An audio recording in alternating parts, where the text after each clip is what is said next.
Last lecture में हमने triangle law and parallelogram law of vector addition देखा था। आज हम देखेंगे derivation of magnitude of the resultant of triangle and parallelogram law of vector addition. मतलब आज हम देखने वाले हैं r equal to under root A square plus B square plus 2ab cos theta का डेरिवेशन। तो यहाँ पर दो वेक्टर है, vector A and vector B. हम देख रहे हैं कि वेक्टर ए और वेक्टर बी दोनों किसी पैरेललोग्राम के दो एडजेसेंट साइड्स को रिप्रेजेंट कर रहे हैं। तो इस पैरेललोग्राम का जो डायगोनल होगा ना, वो इस वेक्टर ए और वेक्टर बी का रिजल्टेंट होगा। यहाँ पर वेक्टर ए और वेक्टर बी के बीच का एंगल थीटा है और वेक्टर ए और वेक्टर आर के बीच का एंगल अल्फा है। तो सबसे पहले हम इसका नामकरण कर देते हैं। इसका हम नाम रख देते हैं ओ, इसका नाम रख देते हैं सी, इसका पी और इसका क्यू। उसके बाद हम करेंगे कि यहाँ से पॉइंट पी से ओसी के एक्सटेंडेड पार्ट पर एक परपेंडिकुलर ड्रा करेंगे। पॉइंट पी से ओसी के एक्सटेंडेड पार्ट पर एक परपेंडिकुलर ड्रा करते हैं। हम कर दिए, पॉइंट पी से एक परपेंडिकुलर ड्रा कर दिए on the extended part of OC. तो draw a perpendicular from point P on the extended part of OC और इस पॉइंट का नाम रख देते हैं हम एम। अब देखिए, ये जो सीपी है ना, वो ओक्यू के पैरेलल है।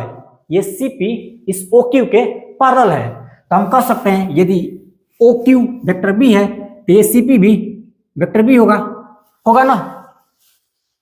तो क्योंकि ये सीपी और ओक्यू दोनों एक दूसरे के पैरेलल एंड इक्वल है, तो यदि ये वाला एंगल थीटा है, ये वाला एंगल थीटा है, तो ये भी एंगल कितना हो जाएगा, थीटा है। यदि ये वाला एंगल वेक्टर ए और वेक्टर बी के बीच का एंगल थीटा है, तो यहाँ भी ये वाला एंगल थीटा ही होगा। ठीक है, होगा ना। अब हम इस वेक्टर बी का कंपोनेंट लेते हैं, क्योंकि यहाँ पर वेक्टर बी इस लाइन के साथ सीएम के साथ थीटा एंगल बना रहा है, इसलिए यहाँ पर इसका कंपोनेंट जो होगा वो होगा बी कॉस थीटा। क्यों? क्योंकि कोई भी वेक्टर जिस भी एक्सिस के साथ थीटा एंगल बनाती है, उस एक्सिस पर उस वेक्टर का कॉस कंपोनेंट होता है। तो यहाँ पर इस वेक्टर बी का जो कंपोनेंट होगा वो होगा बी कॉस थीटा। और दूसरा कंपोनेंट क्या होगा? दूसरा कंपोनेंट होगा इस बी कॉस थीटा का परपेंडिकुलर होगा। इस बी कॉस थीटा का परपेंडिकुलर होगा और ये होगा बी साइन थीटा, होगा ना, बी साइन थीटा होगा, बी साइन थीटा। अब देखिए, ये जो लाइन है ना, अभी हमने जो ड्रा किया ये वाला लाइन जो है ना, इस पीएम के पैरेलल एंड इक्वल है, होगा ना। ये वाला लाइन जो है, ये वाला लाइन जो अभी हमने ड्रा किया है, जो बी साइन थीटा है, वो इस पीएम के पैरेलल एंड इक्वल होगा। इसलिए हम बोल सकते हैं कि ये भी क्या हो जाएगा, बी साइन थीटा हो जाएगा। क्यों? क्योंकि ये बी साइन थीटा है, ये भी बी साइन थीटा हो जाएगा। ओके, अब हम इसको मिटा देते हैं, इसका यहाँ पर कोई काम नहीं है। ठीक है, इसको हमने मिटा दिया, तो ये हो जाएगा बी कॉस थीटा और ये हो जाएगा बी साइन थीटा। ये क्या है? वेक्टर बी का कंपोनेंट है। ओके, अब हम बात करते हैं in triangle O M P. O M P, तो यदि बात करें हम in triangle O M P, तो ओ एम पी एक राइट एंगल ट्रायंगल है। देखिए है ना, ओ एम पी एक राइट एंगल ट्रायंगल है। तो according to right angle triangle हम लिख सकते हैं OP square is equal to O M square plus PM square. OP square is equal to हम लिख सकते हैं O M square plus PM square, लिख सकते हैं ना। ओपी कितना है? तो आर है, हम लिख सकते हैं आर स्क्वायर। आर क्या है? इस वेक्टर आर का मैग्नीट्यूड है। आर क्या है? इस वेक्टर आर का मैग्नीट्यूड है। तो हम लिखेंगे R square equal to O M है ना। देखिए ये रहा ओ एम को हम लिख सकते हैं क्या, ओ सी प्लस सी एम, लिख सकते हैं ना, लिख सकते हैं whole square plus P M को होल स्क्वायर। ओके, तो अगेन लिखेंगे R square is equal to OC कितना है? ओसी है ए, तो लिखेंगे ए प्लस ए क्या है? इस वेक्टर ए का मैग्नीट्यूड है। ओसी को हमने लिख दिया उसी बराबर हो गया ए, और सीएम कितना है, तो सीएम है बी कॉस थीटा, तो लिखेंगे ए प्लस बी कॉस थीटा। अब इसका होल स्क्वायर कर देंगे, क्योंकि ये है होल स्क्वायर, प्लस पीएम का होल स्क्वायर। पीएम कितना है, ये रहा पीएम ना, पीएम कितना है, तो बी साइन थीटा है, तो लिखेंगे बी साइन थीटा का स्क्वायर। तो लिख सकते हैं हम R square is equal to, इसको हम ब्रेक कर देंगे ए प्लस बी के होल स्क्वायर पर, जो कितना होता है A square plus B square plus 2ab होता है ना, तो इसको हम ब्रेक कर देते हैं, तो कितना हो जाएगा, ये हो जाएगा A square plus B square cos square theta plus 2ab cos theta हो जाएगा ये। इसको हमने ब्रेक कर दिया ए प्लस बी के होल स्क्वायर पर, जो कितना होता है A square plus B square plus 2ab होता है, इसको हमने ब्रेक कर दिया, उसी के अनुसार लिख दिया हमने A square plus B square cos square theta plus 2ab cos theta, plus हो जाएगा ये B square sine square theta, ये हो जाएगा ना B square sine square theta. अब हम इस इक्वेशन को थोड़ा रीअरेंज कर देते हैं, और रीअरेंज करके लिख सकते हैं हम A square plus B square sine square theta, ये रहा ना sine square theta, plus B square cos square theta. हमने इस इक्वेशन को रीअरेंज कर दिया, cos square theta plus 2ab cos theta plus 2ab cos theta.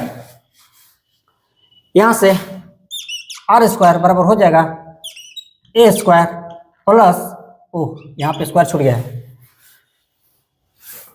B square को common ले लेंगे, यहाँ पर बी स्क्वायर कॉमन लेंगे, क्या हो जाएगा ये sign square theta plus cos square theta, bracket बंद, प्लस 2ab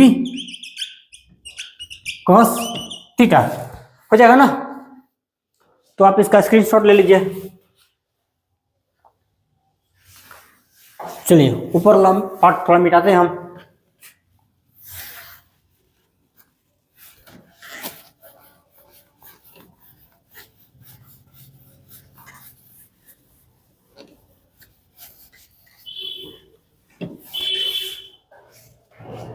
अब देखिए ये वाला, यहाँ पे क्या है sign square theta plus cos square theta, और हम जानते हैं sign square theta plus cos square theta बराबर कितना होता है, 1 होता है ना। तो आर स्क्वायर बराबर हो जाएगा, यहाँ पर आर स्क्वायर बराबर हो जाएगा A square plus B square, और ये कितना हो गया 1 हो गया ना, sine square theta plus cos square theta बराबर 1 होता है, ये कितना हो जाएगा 1 हो जाएगा। हम लिख देंगे A square plus B square plus 2ab cos theta, 2ab cos theta हो जाएगा ना। यहां से हम लिख सकते हैं R is equal to under root A square plus B square plus 2ab cos theta. ठीक है, जो हमको प्रूव करना था, ये प्रूव करना था ना कि आर इजिकल टू होता है under root A square plus B square plus 2ab cos theta, तो हमने प्रूव कर दिया यहाँ पर R is equal to under root A square plus B square plus 2ab cos theta. तो अब हम बात करेंगे डायरेक्शन ऑफ द रिजल्टेंट का। तो direction of the resultant tan alpha बराबर होता है b साइन थीटा अपन में a plus B cos theta. ये हमने लास्ट लेक्चर में देखा था ना कि direction of the resultant tan alpha बराबर होता है b साइन थीटा अपन में a plus B cos theta. तो इसको अभी हमको प्रूफ करना है, ये कैसे आया। ठीक है, तो हम देखेंगे in triangle O M P, O M P एक राइट एंगल ट्रायंगल है ना। ओ एम पी क्या है, एक राइट एंगल ट्रायंगल है। तो हम बात करते हैं in triangle O M P. यहां से हम लिख सकते हैं tan अल्फा, ये रहा ना अल्फा, ये रहा अल्फा, तो यहां से हम लिख सकते हैं tan अल्फा इक्वल टू क्या होता है, क्या हो जाएगा पीएम अपॉन में ओ एम।